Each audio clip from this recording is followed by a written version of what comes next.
عورت کو دفن کرنے والے ان لوگوں نے جب اچانک آسمان کی طرف دیکھا تو دیکھ کر حیران رہ گئے کہ ایک پرچہ اترتا اترتا میت کے سرہانے آن پڑا، مردہ عورت کے سرہانے آن پڑا۔ جوانو، جس زبان سے ناشکری کے الفاظ نکلنے بند ہو جائیں، جس زبان سے جھوٹ نکلنا بند ہو جائے، اس زبان سے نکلی کوئی بھی دعا رد نہیں ہوتی، اس زبان سے نکلی ہر چھوٹی سی چھوٹی دعا بھی قبول ہوتی ہے۔ اگر تمہارے اندر وہ آواز ابھی بھی موجود ہے جو پکار پکار کے کہہ رہی ہے یہ بھی حرام ہے وہ بھی حرام ہے، جو تمہیں حلال و حرام کی تمیز کرواتی ہے، اگر وہ آواز ابھی بھی موجود ہے تو تم اللہ تعالیٰ کا شکر ادا کیا کرو کہ تمہارا دل ابھی بھی زندہ ہے۔ اللہ تعالیٰ کا لاکھ لاکھ شکر ادا کیا کرو کہ دل ابھی مردہ نہیں ہوا، ورنہ جن کے دل مردہ ہو چکے ہیں نا، ان سے جا کر پوچھو، اپنے عزیز و اقارب کی میت اپنے کندھوں پر اٹھاتے ہیں، عزیز و اقارب کو اپنے ہاتھوں سے دفن کرتے ہیں، بھائی کو، بہن کو، بیٹی کو، اپنے باپ کو اپنے ہاتھوں سے دفن کرتے ہیں، پھر بھی انہیں عبرت نصیب نہیں ہوتی جن کے دل مردہ ہو چکے ہیں۔ اس لیے شکر ادا کیا کرو کہ اللہ تعالیٰ نے تمہارے دلوں کو زندہ رکھا ہے۔ بنی اسرائیل کی ایک عبادت گزار عورت تھی، وہ لوگوں کے سامنے تو بہت بڑی ولیہ تھی، لوگوں کے سامنے تو وہ اللہ کی محبوبہ تھی، مگر اللہ کی ذات کے سامنے یہ محبوبہ نہیں مردودہ تھی، اللہ کی ذات کے سامنے یہ محبوب نہیں تھی بلکہ یہ مردود تھی۔ لوگ اسے بہت بڑی عبادت گزار عورت سمجھتے تھے۔ اس کے لاکھوں کی تعداد میں عقیدت مند لوگ تھے، مریدین و معتقدین تھے جو اس سے دعائیں منگوانے کے لیے آیا کرتے تھے۔ وقت گزرتا گیا، ایک دن اللہ کا کرنا ایسا ہوا اس کی زندگی کا سورج غروب ہو گیا، یہ عورت فوت ہو گئی، مر گئی، اس دنیا فانی سے رخصت ہو گئی۔ عزیز و اقارب نے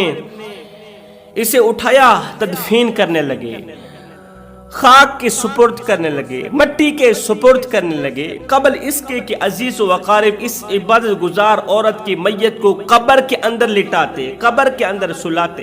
کہ اچانک لوگوں کی نظر آسمان کی طرف گئی تو لوگ دیکھ کر حیران رہ گئے کہ آسمان سے ایک پرچہ اترتا اترتا اترتا اترتا مردہ عورت کے سرہانے آن پڑا۔ آسمان سے ایک پرچہ اترا ہے، مردہ عورت کے سرہانے آن پڑا ہے۔ عزیز و اقارب نے جب وہ پرچہ اٹھایا، کھولا، پڑھا، تحریر پڑھنے کے بعد لوگوں کے پاؤں تلے زمین نکل گئی، عقیدت مندوں کے پاؤں تلے زمین نکل گئی۔ ہر ایک کی زبان پر افسوس افسوس افسوس کے الفاظ تھے۔ لوگوں نے تحریر پڑھی، اس کے اوپر لکھا تھا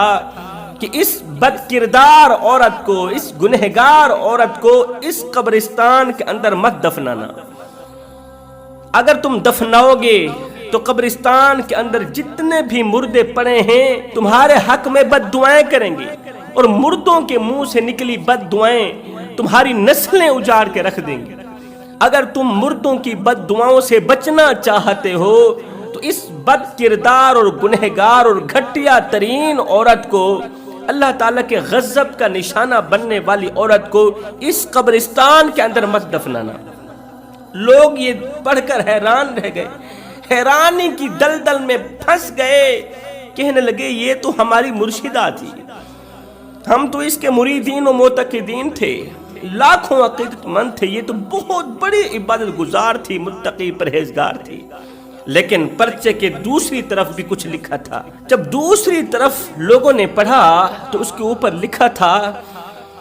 کہ تم جاننا چاہتے ہو کہ آخر اس عورت نے کون سے ایسے گناہ کیے تھے، تم جاننا چاہتے ہو کہ یہ تو عبادت گزار تھی، عابدہ تھی، آخر اس نے کون سے ایسے جرم کیے تھے، کون سی ایسی غلطیاں کی تھیں، کون سی ایسی خطائیں کی تھیں کہ ان خطاؤں نے اس کی تمام عبادات اس کے منہ پہ مار کے رکھ دیے، اس کا کوئی بھی سجدہ قبول نہیں ہونے دیا۔ آج یہ عبرت کا نشانہ بنی ہوئی ہے، اور قبرستان کے تمام مردے اس کے دفن نہ کرنے کی دعائیں مانگ رہے ہیں کہ یا اللہ ہمیں اس بد کردار عورت سے بچا لینا، اگر یہ ہمارے قبرستان کے اندر دفن ہو گئی تو تو اس کو جو عذاب ملے گا تو اس کی چیخو پکار ہمیں بھی پریشان کرتی رہے گی۔ قبر کے اندر اس کو دیے گئے عذاب کو دیکھ کر ہمیں تکلیف کا سامنا کرنا پڑے گا، ہمیں پریشانیوں کا سامنا کرنا پڑے گا۔ اللہ ہمیں اس بد کردار عورت سے بچا لینا۔ پرچے کے اوپر لکھا تھا اگر تم یہ جاننا چاہتے ہو تو اس قبرستان کی آخر والی قبر کے اندر ایک مردہ پڑا ہوا ہے۔ قبرستان کے آخری کونے کی جو قبر ہے نا، اس قبر کے اندر جو مردہ لیٹا ہوا ہے، جا کے اس سے پوچھ لو، وہ تمہیں اس کی حقیقت بتائے گا، وہ تمہیں اس عبادت گزار کی حقیقت سے آگاہ کرے گا، وہ اس کا پردہ فاش کرے گا کہ آخر کیوں اس کی وجہ سے اہل قبور پریشانی میں ہیں۔ اب لوگ پریشان ہو گئے کہ ہم میں سے کوئی اتنی صلاحیت نہیں رکھتا کہ وہ مردوں کے ساتھ کلام کرے، ہم میں سے کوئی اتنی طاقت نہیں رکھتا، کوئی اتنا بڑا پرہیزگار نہیں ہے کہ جو مردوں سے ہم کلام ہو، مردوں کی باتوں کو سمجھے اور ہمیں حقیقت سے آگاہ کرے کہ آخر اس عورت نے کون سے ایسے گناہ کیے کہ قبرستان کے مردے اسے بد دعائیں دے رہے ہیں۔ ان میں سے کسی بزرگ نے مشورہ دیا کہ فلاں علاقے کے جو نبی ہیں، اللہ اکبر، ہم نے سنا ہے کہ وہ مردوں سے کلام کر جانتے ہیں، وہ مردوں سے کلام کرتے ہیں، مردوں سے باتیں کرتے ہیں اللہ تعالیٰ کی دی ہوئی عطا سے۔ اگر ہم اس نبی کے پاس چلے جائیں، جا کر ان کو یہ پرچہ دکھائیں، تو ہو سکتا ہے وہ نبی اللہ کے حکم سے ہمارے ساتھ آ جائیں اور ہمیں اس حقیقت سے آگاہ کر دیں۔ اب بزرگ کے اس مشورے کو سر آنکھوں پر رکھتے ہوئے عزیز و اقارب نے میت کو تنہا اکیلا چھوڑ کے خود اللہ کے نبی کی طرف چل پڑے۔ میت کو تنہا اکیلا چھوڑ کے، یہ بدبخت عورت تھی، بدقسمت عورت تھی، آخر اس نے کون سے ایسے گھٹیا گناہ کیے تھے جن گناہوں نے اس کی پوری زندگی کی عبادت کو ضائع کر دیا۔ مردہ عورت کو تنہا اکیلا سلا کے خود اللہ کے نبی کو ڈھونڈنے نکل پڑے۔ تمام کے تمام لوگ پورا دن اللہ کے نبی کو ڈھونڈتے رہے، ڈھونڈتے آخرکار اللہ کے نبی ملے گئے۔ لوگوں نے عرض کی، اے اللہ کے نبی، ہم بڑی دور سے آپ تک چل کر آئے ہیں، آپ ہم پر ترس کھائیں، رحم کریں، یہ پرچہ پڑھیے، اس کے بعد جو آپ کا جی چاہے وہ کرنا۔ اللہ کے نبی نے وہ عبرت ناک پرچہ پڑھا، اس کے اوپر لکھا تھا کہ یہ گنہگار عورت ہے، اس کو اس قبرستان کے اندر مت دفنانا، اگر دفناؤ گے تو قبرستان کے تمام مردے تمہارے حق میں بد دعائیں کریں گے، ان کی بد دعاؤں کی وجہ سے تمہاری زندگی بھی اجڑ جائے گی، تم بھی اجڑ جاؤ گے، تمہاری نسلیں بھی اجڑ جائیں گی، لہٰذا اس بد کردار عورت کو اس قبرستان کے اندر مت دفنانا۔ لوگوں نے کہا حضرت وہ تو عبادت گزار تھی، وہ تو ہر وقت اللہ کرتی تھی، وہ دن کو روزہ رکھتی، پوری رات قیام کرتی تھی، آخر اس نے کون سے ایسے گناہ کیے؟ وہ جاننے کے لیے پرچے کی دوسری طرف لکھا ہے کہ اگر تم اس حقیقت سے آگاہ ہونا چاہتے ہو تو قبرستان کے آخری کونے کی ایک قبر ہے، اس کے اندر پڑا مردہ تمہیں سب کچھ بتا سکتا ہے، اس حقیقت سے آگاہ کر سکتا ہے۔ اے اللہ کے نبی، آپ مردوں کی بولیاں جانتے ہیں، مردوں سے کلام کرتے ہیں، آپ ہمارے ساتھ چلے نا، اس مردے سے پوچھ کے ہمیں بتائیں کہ آخر یہ عورت کون سے ایسے گناہ کرتی تھی۔ اللہ کے نبی اللہ کے حکم سے ان لوگوں کے ساتھ چل پڑے۔ چلتے وہ قبر ڈھونڈتے آخرکار اس قبر کے سرحانے پہنچ ہی گئے جس قبر کا نشانہ کاغذ کے اوپر لگا تھا، جس قبر کا نام کاغذ کے اوپر لکھا ہوا تھا۔ تو اس قبر پر پہنچ ہی گئے۔ اللہ کے نبی نے 2 رکعت نماز پڑھی، اس کے بعد دعا کی، دعا کرنے کے بعد اللہ کے نبی نے حکم دیا، اے قبر کے اندر پڑے ہوئے مردے، مجھے جواب دے اللہ کے حکم سے۔ اب اللہ کے حکم سے اس مردے نے اللہ کے نبی کو سلام کا جواب دیا، پھر کہا پوچھئے حضرت کیا پوچھنا چاہتے ہیں اللہ کے حکم سے۔ اللہ کے نبی نے پوچھا، یہ بتا کہ یہ جو مردہ عورت ہے جس کی وجہ سے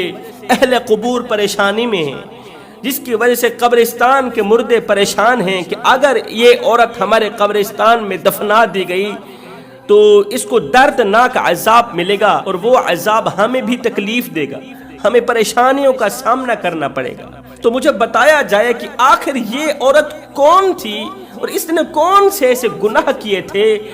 کہ اس کے گناہوں نے اس کی تمام عبادات ضائع کر دی، اس کو اللہ کے غضب کا نشانہ بنا دیا، اور اس عبادت گزار عورت کو اللہ نے لوگوں کے سامنے عبرت کا نشانہ بنا دیا۔ اس مردے کو اللہ نے بولنے کی طاقت عطا فرمائی۔ مردے نے آواز دی، اے اللہ کے نبی، اگر آپ حقیقت سے آگاہ ہونا چاہتے ہیں تو سچ تو یہ ہے کہ وہ مردہ عورت، عبادت گزار عورت میری بیوی تھی، میں اس کا شوہر تھا۔ وہ میری بیوی تھی، میں اس کا شوہر تھا۔ وہ عبادت گزار تھی، دن کو روزہ رکھتی، پوری رات قیام کرتی تھی، پوری رات عبادت میں مصروف رہتی تھی، پوری رات اللہ تعالیٰ کی حمد بیان کرتی رہتی تھی، لیکن وہ عبادت گزار تھی، میں گنہگار تھا۔ میں گناہوں پر گناہ کر رہا تھا، لیکن میری بیوی عبادت گزار تھی۔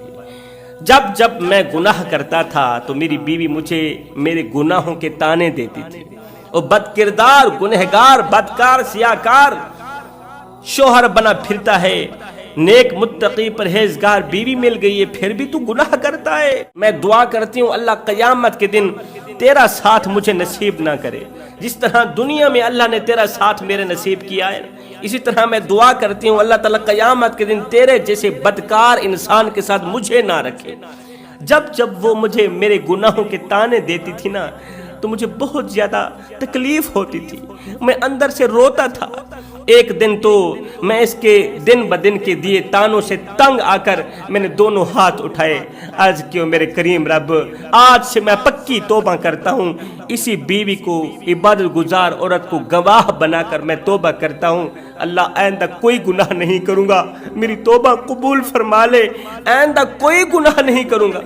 پکی توبہ کرتا ہوں، پختہ توبہ کرتا ہوں، میری توبہ کو قبولیت کا شرف عطا کر۔ بس ادھر سے سچے دل سے ایک آہ نکلی تھی، آنکھوں سے 2-4 آنسو نکلے تھے، اللہ تعالیٰ نے میری توبہ قبول فرما لی۔ توبہ کی قبولیت کی علامت یہ تھی، نشانی یہ تھی کہ اس کے بعد میں نے کوئی بھی گناہ نہیں کیا تھا، جبکہ گناہ کرنے کا موقع بھی ملتا تھا،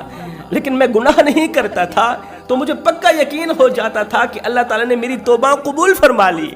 اب میں نے توبہ بھی کر لی تھی، پھر بھی میری بیوی مجھے میرے گناہوں کے تانے دیا کرتی تھی، سابقہ گناہوں کے تانے دیا کرتی تھی، تو شرابی تھا، تو لچا تھا، تو کمینہ تھا۔ اللہ اکبر، اپنے عبادت پر فخر کرتی تھی، میں اس کا شوہر تھا، پورا دن اسی کے لیے خاک چھانتا تھا، کڑکتی دھوپ میں، تتی ریت کے اوپر پورا دن خاک چھانتا، روزی روٹی کماتا کہ مجھے کچھ ملے نہ ملے، میری عبادت گزار بیوی کو کھانے کو کچھ مل جائے۔ پورا دن خاک چھانتا تھا، روزی روٹی کماتا تھا، شام کو گھر آ کر میں خود اپنے ہاتھوں سے آٹا گوندتا تھا، اپنے ہاتھوں سے روٹی پکاتا تھا۔ اللہ اکبر، روٹی تیار کر کے اپنے ہاتھوں سے خود بھی کھاتا، اپنی بیوی کو بھی کھلاتا، مصلے کے اوپر بیٹھی بیوی کے منہ میں بھی روٹی کا نوالا ڈالتا، خود بھی کھاتا، مصلے پر بیٹھے عبادت گزار بیوی کو بھی کھلاتا۔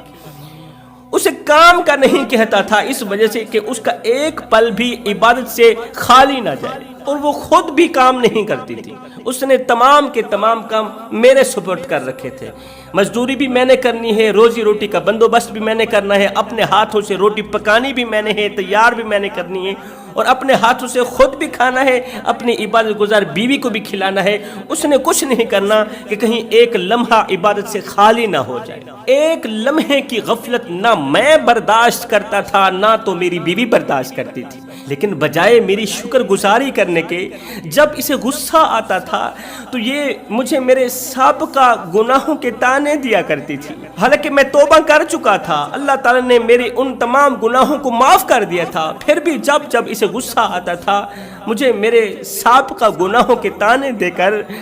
میرا دل دکھاتی تھی،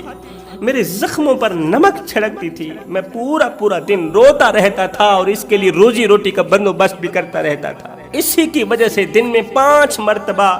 میری آنکھیں رونے پر مجبور ہو جاتی تھی۔ میری آنکھوں سے خون کے آنسو نکلتے تھے، روتے روتے یہ تانے سہتے سہتے میں تاب نہ لا سکا، میرا جگرا پھٹ گیا، میں مر گیا، اس دنیا فانی سے رخصت ہو گیا۔ مرنے سے پہلے پہلے میں نے دعا کی تھی، اللہ قیامت کے دن اگر تیری یہی عبادت گزار عورت جنت میں چلی گئی تو میں جنت میں نہیں جاؤں گا، کیونکہ اس بدبخت عورت نے خود ہی تو دعا کی تھی کہ قیامت کے دن میں شوہر کا ساتھ نہیں چاہتی۔ سنو، اللہ تعالیٰ نے میری توبہ قبول فرمائی، اللہ نے میری دعا بھی قبول فرمائی، اللہ تعالیٰ نے اس عبادت گزار مردود کی دعا بھی قبول فرمائی۔ اس نے کہا تھا، اللہ قیامت کے دن میں اس گنہگار کا ساتھ نہیں چاہتی، میں اس شوہر کا ساتھ نہیں چاہتی۔ اللہ تعالیٰ نے اپنے کرم کے صدقے، میری توبہ کی قبولیت کے صدقے، اللہ تعالیٰ نے مجھے جنت میں اعلیٰ مقام دے دیا۔ اللہ تعالیٰ نے اس کی دعا بھی قبول کی۔ اس نے کہا تھا کہ میں اس کا ساتھ نہیں چاہتی، اللہ نے بھی فرما دیا کہ جب تو اس کا ساتھ نہیں چاہتی تو ہم تجھے اس کے ساتھ رکھیں گے بھی نہیں، تیرا ٹھکانہ جہنم میں ہوگا، تیرے شوہر کا ٹھکانہ جنت میں ہوگا۔ پھر یہ مردہ کہنے لگا، او اللہ کے نبی، اس عبادت گزار عورت کی ناشکری نے، شوہر کی ناشکری نے، احسان فراموشی نے، شوہر کے سامنے کیے گئے تکبر نے، عبادت کے تکبر نے اس کی تمام عبادت ضائع کر کے رکھ دی۔ جب یہ مری اس کے دامن میں گناہوں کے سوا کچھ بھی نہیں تھا، ایک نیکی بھی موجود نہیں تھی۔ جوانوں، تکبر حسب کا ہو، نسب کا ہو، مال کا ہو، دولت کا ہو، حسن کا ہو، جوانی کا ہو، یہاں تک کہ عبادت کا، تقوی کا بھی کیوں نہ ہو، تکبر انسان کو تباہ و برباد کر کے ہی چھوڑتا ہے، انسان کو زوال کا شکار کر کے ہی رہتا ہے، انسان کو ذلیل و خوار کر کے ہی دم لیتا ہے۔ ہائے شوہر کی ناشکری نے، احسان فراموشی نے، شوہر کی آنکھوں سے نکالے گئے آنسوؤں نے، شوہر کو دی گئی تکلیفوں نے اس کی تمام عبادات ضائع کر کے رکھ دی۔ اس لیے میں کہتا ہوں، سب سے پہلے تو ان لوگوں کا شکر ادا کیا کرو جن لوگوں نے تمہارے اوپر احسان کیا، جن لوگوں نے تم پر احسان کی بارش برسائی، تم پر نعمتوں کی بارش برسائی، وہ ماں ہو، باپ ہو، بیوی ہو، بڑا بھائی ہو، کوئی بھی ہو، سب سے پہلے ان لوگوں کی شکر گزاری کریں، ان لوگوں کا شکر کریں جنہوں نے تمہارے اوپر احسان کیا، ان لوگوں کے شکر کرنے کے بعد اللہ کا شکر ادا کریں، پھر تمہاری اس شکر گزاری پر اللہ تعالیٰ بہت زیادہ خوش ہوگا۔ اللہ کے سامنے کی گئی اللہ کی شکر گزاری اس وقت تک قبول نہیں جب تک تم اللہ تعالیٰ کے بندوں کے شکر گزار نہیں بنتے۔ وہ بندے جنہوں نے تمہیں سیدھا راستہ دکھایا، وہ بندے جنہوں نے تمہارے اوپر نعمتوں کی بارش برسائی، احسانات کی بارش برسائی، جب تک تم ان کی شکر گزاری نہیں کرتے، اللہ تعالیٰ کی شکر گزاری بھی قابل قبول نہیں ہے۔ جوانو، یہ زندگی کے لمحے تمہارے اور میرے لیے غنیمت ہے، انہی لمحوں میں کچھ کر لو، انہی لمحوں میں کچھ اکٹھا کر لو، انہی لمحوں میں خدا کی یاد اور محبت کے دیے اپنے دل میں جلا لو، معلوم نہیں پھر فرصت ملے نہ ملے۔ کسی کا حق مت کھاؤ، کسی کا حق کھا کر کسی کا مال ضبط کر کے تم کیا سمجھتے ہو کہ تم قبر میں سکھ کی سانس لو گے، سکون کی سانس لو گے؟ وہ ایک فقیر تھا، اللہ والا تھا، درویش مست ملنگ بابا، اس نے اپنے کندھے پر ایک چادر رکھی ہوئی تھی، کہیں جا رہا تھا، ادھر سے ایک چور دوڑتا ہوا آیا، فقیر کی چادر لے کر بھاگ گیا۔ اب چور چادر لے کر اس طرف بھاگا، ساتھ میں ہی قبرستان تھا، فقیر نے کیا کیا، قبرستان کی طرف دوڑ لگا دی، فقیر نے قبرستان کی طرف دوڑ لگا دی، چور ادھر کو بھاگ رہا ہے۔ کسی دیکھنے والے نے کہا، بابا تیری بھی عجیب کہانی ہے کہ چور چادر لے کر اس طرف بھاگ رہا ہے، تو بجائے چور کے پیچھے بھاگنے قبرستان کی طرف کیوں بھاگ رہا ہے؟ بجائے چور کے پیچھے بھاگنے قبرستان کی طرف کیوں بھاگ رہا ہے؟ یہ سن کر بابا جی نے کہا، بیٹے چور کو چھوڑ کر قبرستان کی طرف اس لیے بھاگ رہا ہوں کہ یہ چور جہاں مرضی آئے چلا جائے، آخر اس نے آنا تو قبر میں ہی ہے، تو جب یہ قبر میں آئے گا میں اس سے اپنا حساب کتاب چکتا کر لوں۔